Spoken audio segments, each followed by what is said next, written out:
Bismillahirrahmanirrahim. Assalamualaikum warahmatullahi wabarakatuh. Bagaimana kabar kalian hari ini? Semoga selalu diberikan kesehatan, kelancaran dalam aktivitas dan juga keberkahan oleh Allah SWT. Ya, hari ini kita akan melanjutkan materi mengenai perkembangan peserta didik yang sebelumnya sudah kita singgung ya, mengenai apa sih sebetulnya perkembangan peserta didik gitu ya. Jadi sebagai seorang calon guru, ya seorang calon tenaga pendidik, memang teman-teman harus mempelajari apa itu perkembangan peserta didik. Karena ya menjadi guru itu bukan pekerjaan yang mudah. Jadi menjadi guru itu bukan hanya bisa menyampaikan materi. Gitu. Menjadi guru itu bukan hanya transfer of knowledge, ya, tapi banyak hal yang memang perlu dilakukan oleh seorang guru. Karena ada yang mengatakan bahwasanya guru itu merupakan pekerjaan yang cukup sulit, ya, pekerjaan yang memang cukup rumit, ya, dan juga membutuhkan pengorbanan yang cukup besar, ya, karena habis waktu, ya, tenaga, pikiran, dan juga melibatkan perasaan, ya, karena dengan kita mengetahui perkembangan peserta didik, ya, perasaan kita pun akan terlibat di dalamnya, gitu ya. Menjadi guru itu memang merupakan sebuah amanah yang cukup berat juga. Kenapa?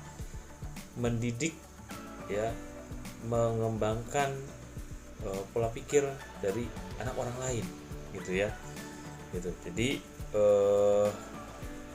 anak orang lain dititipkan kepada sekolah, ya, dan di mana sekolah itu terdapat guru-guru yang tentu disitulah tanggung jawab besar sebagai seorang guru untuk mendidik para peserta didik yang nantinya dapat meneruskan ataupun menjadi generasi penerus bangsa di periode-periode berikutnya, seperti itu. Jadi ini janjinya bukan hanya janji kepada manusianya saja, tapi juga janji kepada Tuhan, seperti itu, ya. Kalau menurut beberapa ahli, ya, salah satunya adalah menurut William Burton, bahwasanya ya guru kan tadi tidak hanya sekedar mengajar gitu. Nah, mengajar itu kalau menurut William Burton adalah upaya yang dilakukan oleh tenaga pendidik oleh seseorang yang memberikan stimulus, memberikan bimbingan, memberikan pengarahan, memberikan dorongan kepada para peserta didik atau kepada para siswa, sehingga terjadilah proses belajar di dalam. Nah, belajar ini adalah sebagai proses perubahan tingkah laku yang menetap. Jadi hasil belajar tentunya adalah adanya perubahan tingkah laku dari setiap orang yang memang melakukan kegiatan pembelajaran tersebut, gitu ya. Nah, dari hal itu, ya, guru tidak hanya sekedar mengajar, tapi guru juga membimbing, ya, sehingga ketika membimbing, memfasilitasi, tentunya harus memiliki kemampuan yang mendasar, ya, dari peserta tersebut. Guru harus bisa memotivasi, guru harus bisa mengetahui latar belakang akademik dari peserta didik, ya, orang tuanya dan juga sekitarnya. Guru juga harus mengetahui kondisi sosial, ekonomi, dan juga lain sebagainya, ya, dari para peserta didiknya atau dari para murid-muridnya, seperti itu. Nah, makanya sangat diperlukan untuk mempelajari psikologi perkembangan ini, ya. Nah, di sini dikatakan bahwasanya setiap manusia itu pasti akan berkembang sesuai dengan tingkat kebutuhannya. Dalam perkembangannya tentu akan mengalami perubahan. Nah, di sini siapa manusia yang tidak berkembang sejak bayi, sejak lahir, ya, tentu dalam waktu 1 minggu, ya, bertambah berat badan, ataupun bisa jadi biasanya dalam 1 minggu pertama, 1 bulan pertama ada penurunan berat badan juga ada, gitu ya. Tapi bisa lebih panjang, ya, Nah, gitu. Jadi mulai berkembang, mulai bertumbuh gitu ya. Ya, dalam perkembangannya akan mengalami perubahan, dan ada banyak perubahan-perubahan ketika sampai dewasa, apalagi ya tentunya banyak sekali perubahan-perubahan yang dialami. Contohnya teman-teman ya sudah mengalami banyak perubahan-perubahan perkembangan di dalam diri teman-teman semua. Ya.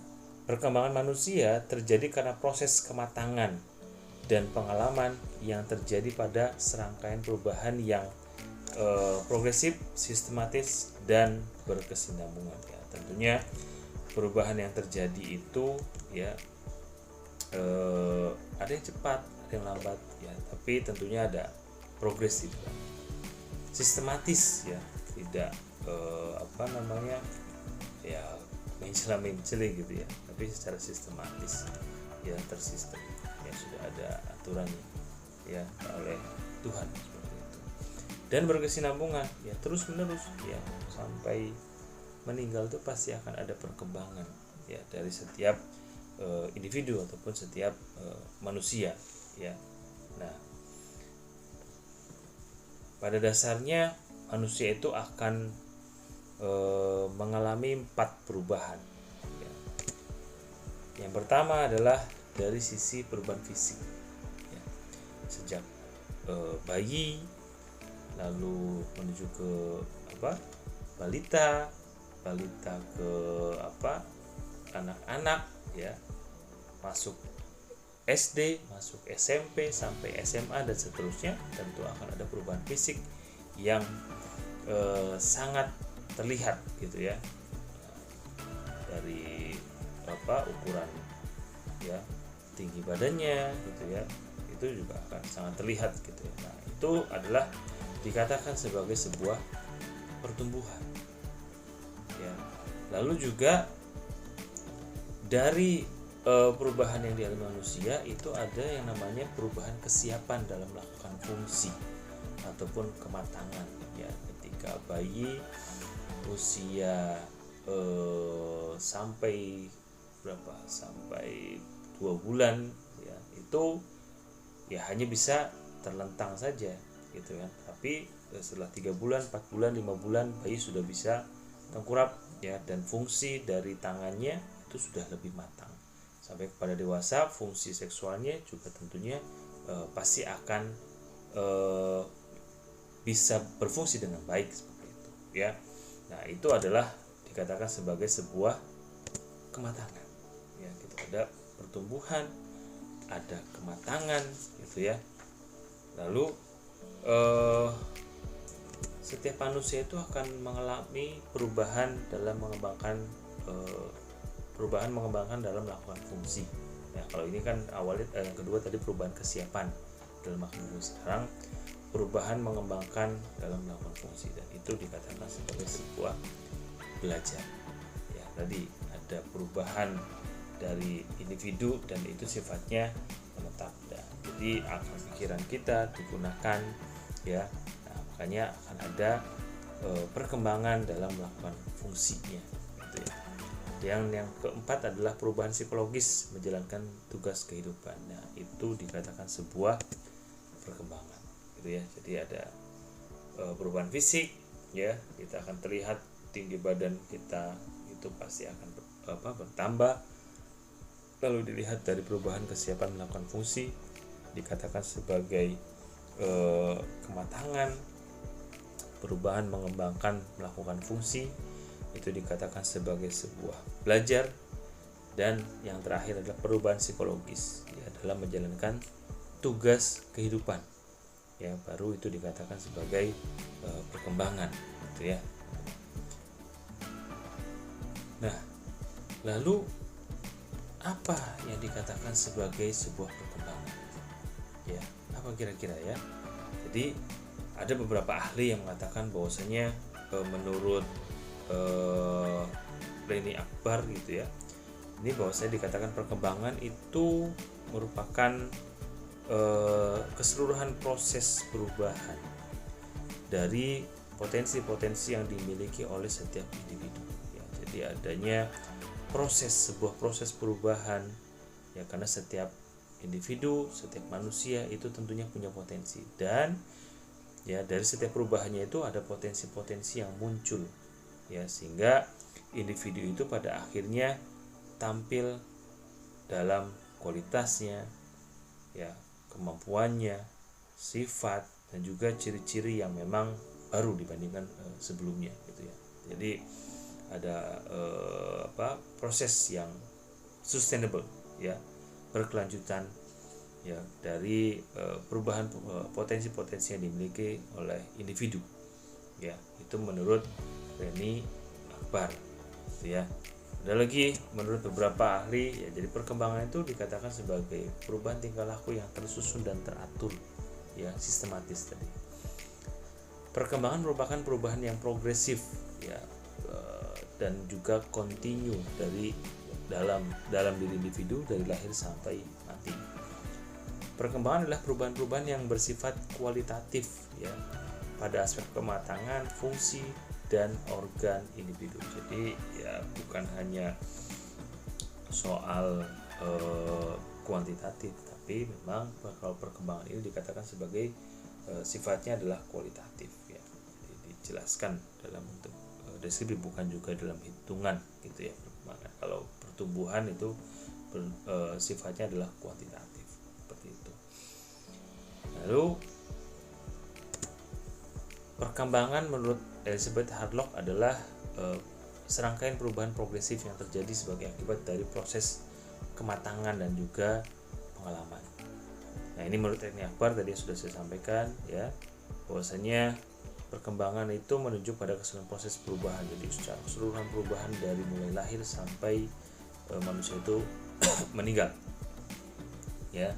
Nah, setiap manusia punya potensi yang dimiliki oleh setiap individunya, ya, dan tampil dalam kualitas kemampuan, sifat, dan ciri-ciri yang memang baru dibandingkan sebelum-sebelumnya. Kayak misalkan kita dulu waktu SD kan itu ada perubahan, ya, usia sekolah dasar, ya, terus juga usia sekolah menengah gitu ya, tentu akan ada perubahan potensi yang dimiliki dari setiap individunya gitu. Lalu menurut F.G. Monks, bahwasanya dikatakan perkembangan menunjukkan pada suatu proses ke arah yang lebih sempurna, ya, gitu. Jadi yang tadinya pada saat bayi kita hanya bisa tengkurap lalu merangkak lalu lari, berjalan terlebih dahulu, ya, baru setelah itu lari dan seterusnya, ya. Jadi proses ke arah yang lebih sempurna dan tidak begitu saja dapat diulang kembali gitu. Jadi ya tentunya tidak bisa diulang kembali perubahan-perubahan yang terjadi, ya, perkembangan yang terjadi oleh setiap manusia gitu ya. Perkembangan menunjuk pada perubahan yang bersifat tetap dan tidak dapat diputar kembali, ya. Lalu menurut Desmita, bahwasanya perkembangan itu, ya, tidak terbatas pada pengertian pertumbuhan yang semakin membesar, ya, tapi di dalamnya terkandung serangkaian perubahan yang berlangsung secara terus-menerus, continue, sustainable, ya, dan bersifat tetap. Tidak kayak tadi yang menurut F.G. Monks itu kan tidak dapat diulang kembali, artinya bersifat tetap, ya. Kita tidak mungkin kembali lagi hanya bisa merangkak saja gitu ya. Dari fungsi-fungsi jasmani, rohani yang dimiliki individu menuju ke tahap kematangan melalui pertumbuhan, pemasakan, dan juga belajar. Nah, dari perkembangan ini tentunya ada hal-hal yang memang berbeda yang dihasilkan dari setiap proses perkembangannya, ya, dari bentuk-bentuknya, ciri-cirinya, kemampuan-kemampuan yang tentunya baru, ya, dan itu berlangsung dari tahap aktivitas yang memang sederhana ke tahap yang memang lebih tinggi gitu ya. Nah, jadi perkembangan ini merupakan, ya, salah satu ilmu, ya, yang dipelajari di dalam psikologi, ya. Psikologi khususnya adalah psikologi perkembangan. Jadi psikologi itu memiliki berbagai macam pokok bahasan, ya. Pokok bahasan ada dari psikologi klinis, psikologi industri dan organisasi, psikologi perkembangan, psikologi kesehatan, psikologi sosial, psikologi pendidikan, dan juga lain-lainnya. Nah, kita akan mempelajarinya mengenai ini psikologi perkembangan gitu ya. Jadi kita akan banyak mempelajari tentang bagaimana perkembangan setiap individu, bagaimana pertumbuhan, bagaimana kematangan dari setiap individu, perubahan-perubahan apa saja yang nantinya dapat terjadi pada individu. Karena pada dasarnya manusia ini kan makhluk yang unik. Psikologi itu kan ilmu yang mempelajari tentang jiwa. Nah, karena memang jiwa agak sulit untuk diukur, sehingga yang dipelajarinya adalah tingkah lakunya dari setiap individu ataupun setiap manusia. Jadi manusia ini kan memiliki sifat yang unik. Tidak ada manusia yang sama antara satu manusia dengan manusia lainnya. Tentunya akan ada banyak perbedaan. Bahkan di dalam satu keluarga saja pun itu banyak perbedaan-perbedaannya gitu ya, tidak pasti sama. Bahkan yang kembar identik pun ya akan ada perbedaan-perbedaan yang dapat dilihat dari sisi psikologi ya, seperti itu gitu ya. Jadi manusia ini memang makhluk yang unik, yang tentunya berbeda tadi antara satu manusia dengan manusia lainnya. Dilihat dari sidik jari saja ya, itu tentunya kan akan sangat berbeda sekali gitu ya. Bahwasanya itu keunikan dari manusia banyak sekali ya, pola pikirnya dan juga lain-lainnya. Nah tentunya dengan keunikan-keunikan tersebut ya memang membutuhkan penanganan khusus, apalagi ya seorang peserta didik itu ya terdiri dari berbagai karakter, budaya ya, sosial, latar belakang keluarga dan lain-lainnya. Itu tentunya butuh penanganan yang memang khusus ya, terutama nanti kita di dalam pendidikan ya. Nah, penanganan khusus ini ya dapat dilakukan dengan cara apa, dengan ilmu apa ya, tentunya bisa dengan ilmu psikologi ya, ilmu yang mempelajari tentang perilaku seseorang ya. Nah khususnya dalam hal ini adalah psikologi perkembangan. Nah, psikologi perkembangan itu apa sih ya? Bahwasanya psikologi perkembangan adalah cabang dari ilmu psikologi yang mempelajari tentang perubahan kematangan yang terjadi pada setiap individu dari lahir sampai mati. Nah itu ya, jadi psikologi perkembangan ini adalah salah satu cabang ilmu psikologi yang memang mempelajari tentang perubahan manusia, kematangan yang terjadi dari setiap individu ya, yang dimulai dari lahir sampai mati. Nah gitu ya. Nah dari psikologi perkembangan ini nantinya kita akan belajar mengenai ya perkembangan yang terjadi pada setiap manusia ataupun setiap individu ya, dari mulai bayi sampai ke dewasa ya. Ada juga pertumbuhan ya. Kalau pertumbuhan itu berkaitan dengan pertumbuhan badan, pertumbuhan kaki ya, yang memang bisa diukur atau bisa dikatakan sifatnya adalah kuantitatif ya, bisa diukur. Kalau perkembangan yaitu sifatnya adalah kualitatif gitu ya, jadi bisa dideskripsikan. Lalu berikutnya adalah kematangan ya.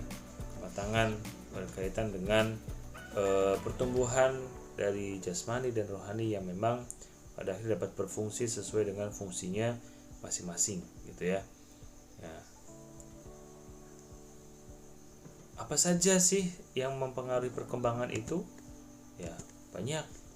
Yang mempengaruhi perkembangan itu dilihat dari sisi fisiknya, ya, moralnya, minat, bakat, ya, sosial, bahasa, motivasi, kepribadian, intelektual, emosi, sikap, ya, wah, banyak sekali ya.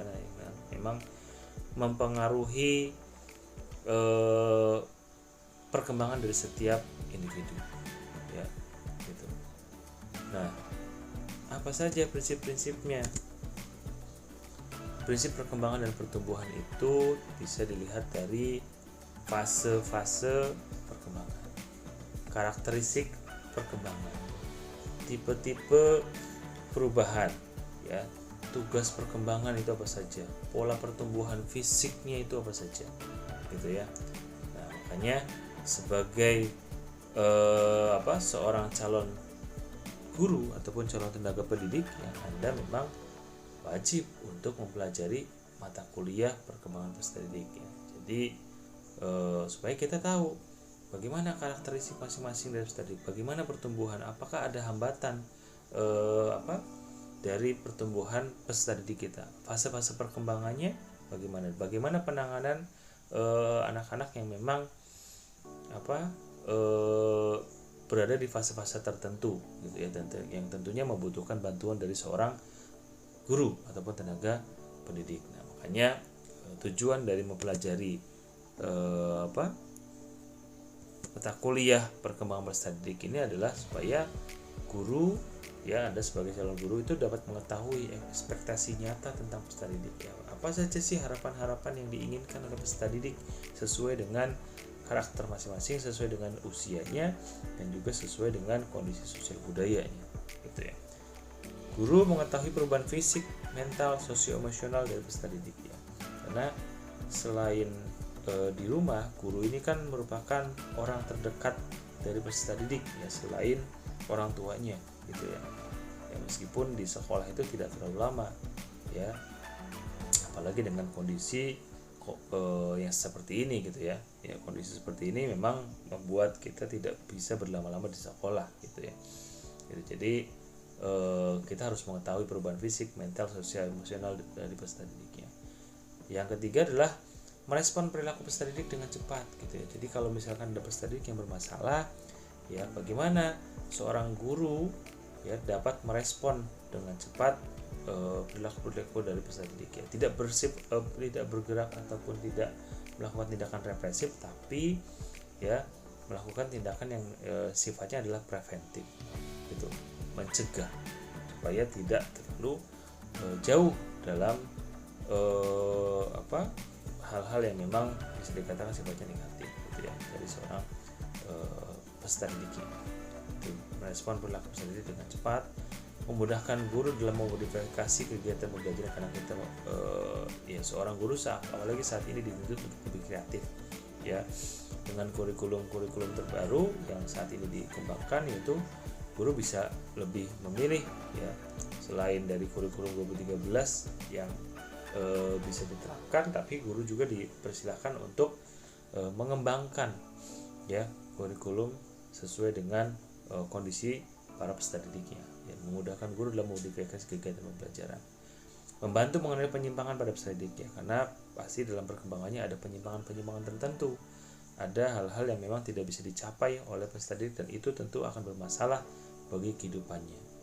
Dan yang terakhir adalah membantu memahami diri sendiri agar menjadi teladan ya, karena guru, singkatannya guru itu kan digugu dan ditiru. Jadi ya setiap yang dilakukan oleh guru ya tentu itu bisa dijadikan contoh ya, bisa dijadikan sebagai suri tauladan bagi para peserta didiknya gitu. Jadi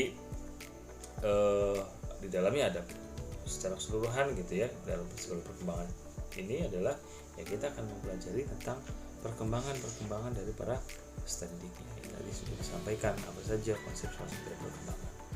Lalu ya pertumbuhan ya tadi ya, ataupun ya pertumbuhan ini kan biasanya juga berkaitan dengan kondisi biologis gitu ya, sifatnya adalah biologis ya. Menurut Chaplin ya, pertumbuhan itu suatu pertambahan atau kenaikan ya dalam ukuran dari bagian-bagian tubuh atau organisme sebagai satu keseluruhan ya. Jadi ada kondisinya ya sifatnya adalah biologis gitu ya. Lalu menurut Tontowi, pertumbuhan itu sebagai perubahan jasad yang meningkat ya, size-nya atau ukuran-ukurannya gitu ya, sebagai akibat adanya perbanyakan sel gitu ya. Nah ini mungkin teman-teman dari biologi memang lebih banyak mengetahui berkaitan dengan sel-sel tubuh manusia, sehingga dia bisa lebih bertumbuh. Ada yang pertumbuhannya cepat, ada yang pertumbuhannya lambat dan lain-lainnya gitu ya. Nah, lalu tadi ya dikatakan sebagai kematangan juga. Kematangan ini kan pertumbuhan jasmani dan juga perkembangan rohani gitu ya, berkaitan dengan dua hal tersebut gitu. Ya.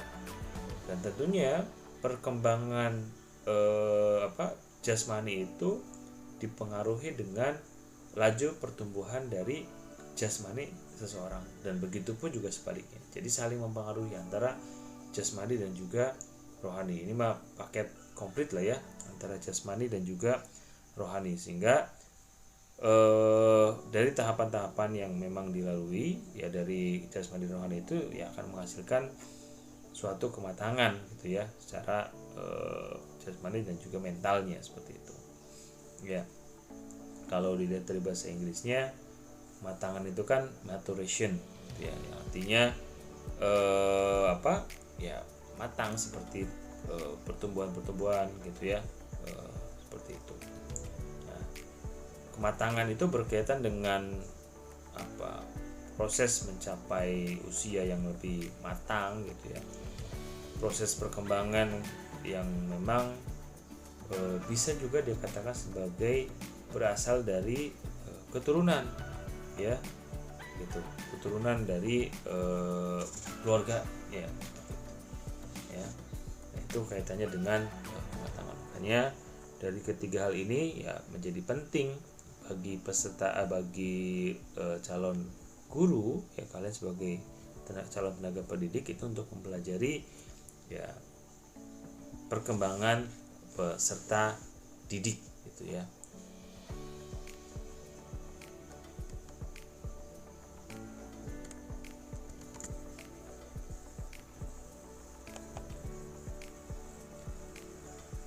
Ya, dari perkembangan ini secara garis besar itu ada 4 hal yang memang terjadi pada setiap manusia ya. Ada 4 bentuk dari perkembangan. Yang pertama itu perubahan dalam ukuran besarnya individu gitu ya. Karena perubahan ini kan bisa dikatakan terlihat dalam bentuk ataupun ukuran ya yang terlihatnya dari sisi jasmaninya ya, ataupun perkembangan mental seseorang ya. Setiap tahun tentunya anak akan tumbuh menjadi lebih besar, menjadi lebih dewasa ya, tingginya bertambah, beratnya juga bertambah gitu ya, kecuali memang dia yang memiliki keadaan ataupun kondisi yang memang tidak normal, ataupun bisa dikatakan sebagai adanya penyimpangan dalam pertumbuhannya. Dan itu tentunya akan berbeda ya. Nah, itu bisa juga nanti akan berpengaruh terhadap perkembangan mental seseorang ya, jika ada permasalahan yang dialami oleh setiap individu gitu ya. Jadi juga berkaitan dengan pertumbuhan ataupun kemampuan dalam berpikir, kemampuan mengingat, mengecap gitu ya, menggunakan sesuatu yang memang berlangsung dari masa ke masa atau dari tahun ke tahun selama memang individu atau manusia itu hidup, seperti itu. Pasti akan ada perubahan dari ukuran besarnya gitu ya, tinggi, terus juga berat badannya bertambah dan lain-lain gitu. Berikutnya yang kedua adalah perubahan dilihat dari proporsinya ya. Jadi pertumbuhan fisik itu tidak hanya terbatas pada ukuran ya, tapi juga proporsi ya. Nah, anak itu bukan hanya sekedar manusia dewasa yang memang berbentuk sangat kecil ya, tetapi memang ada proporsi-proporsi yang memang berbeda dari setiap perkembangan di badannya ya. Pada saat bayi itu kan ya kecil ya bentuk ataupun badannya gitu ya. Nah, semakin dewasa tentunya kan proporsi tubuhnya memang semakin besar, proporsional. Dan ketika orang normal ya tubuh proporsional antara tangan, kaki dan lain-lainnya itu ya ada proporsi yang berbeda-beda. Lalu yang ketiga adalah hilangnya bentuk atau ciri-ciri lama ya gitu. Jadi ada ciri-ciri yang memang berubah gitu. Nah, biasanya di antara ciri-ciri fisik yang terlihat itu ada hilangnya kelenjar anak-anak gitu ya, ataupun biasanya ada di leher gitu ya, kelenjar pinila pada otak gitu. Nah, refleks-refleks tertentu ya, rambut, gigi, dan juga tanggalnya gigi anak gitu kan juga menandakan bahwasanya itu sedang ada pertumbuhan di dalam diri anak-anak tersebut gitu ya. Kayak contohnya anak saya juga di leher itu ada ya kelenjar seperti itu, tapi ya memang itu tidak berbahaya gitu karena ini merupakan hal yang normal gitu ya. Nah, terus juga berkaitan dengan gerakan-gerakan yang memang sebelumnya terbatas ya, bayi itu hanya bisa menggenggam, memegang barang-barang yang ada sekitarnya juga terbatas gitu ya. Merangkak, merambat itu kan juga pada akhirnya ciri-ciri lamanya akan hilang. Kita ya ketika sudah bisa berjalan, berlari ya tidak mungkin kita merangkak kembali gitu ya. Itu penglihatan menjadi lebih tajam, penciuman dan lain-lainnya. Lalu dari hilangnya ciri-ciri lama ya, maka akan terbentuklah, lahirlah ciri-ciri baru gitu ya. Karena hilang yang lama akan muncul yang baru dari perubahan fisik yang baru tersebut gitu ya. Nah, perubahan-perubahan itu dapat terjadi ya melalui belajar. Karena tadi dari hasil belajar itu kan ada perubahan perilaku yang menetap ya. Gitu. Artinya hasil belajar ini berkaitan juga dengan nantinya proses kematangan gitu ya. Gitu. Proses kematangan yang terjadi pada setiap individu gitu ya. Jadi misalkan ya semakin dewasa kita punya rasa ingin tahu yang lebih tinggi ya, bukan berarti kepo ya, tapi memang dari segi mentalnya memang ingin memiliki rasa ingin tahu yang tinggi gitu. Hasrat seksualnya mulai tumbuh gitu ya. Terus juga kaitannya dengan pengetahuan dan nilai-nilai moral yang ada di lingkungan sekitar sosial kita. Terus juga berkaitan dengan keyakinan, kepercayaan dalam beragama, dan juga penguasaan bahasa-bahasa yang memang minimal bahasa ibu ataupun bahasa-bahasa yang memang berbeda gitu ya. Itu yang memang perlu diketahui oleh teman-teman ya, sebagai seorang calon guru dalam mempelajari mata kuliah perkembangan peserta didik gitu ya. Oke. Ya, jadi mempelajari perkembangan peserta didik bagi calon guru ini sangat penting sekali ya. Nah, di pertemuan berikutnya kita akan lanjutkan lebih detail mengenai fase-fase perkembangan ya, apa saja ya, mulai dari masa konsepsi, lalu masa bayi, masa kanak-kanak, masa anak, sampai masa remaja, dan juga sampai masa dewasa yang nanti kita akan mempelajari lebih jauh gitu ya. Ini saja untuk pertemuan kita hari ini, mudah-mudahan bermanfaat ya. Semoga kalian selalu sehat ya, tetap jaga kesehatan, tetap jaga protokol kesehatannya. Terima kasih, mohon maaf apabila ada hal yang kurang berkenan. Saya tutup pertemuan hari ini. Assalamualaikum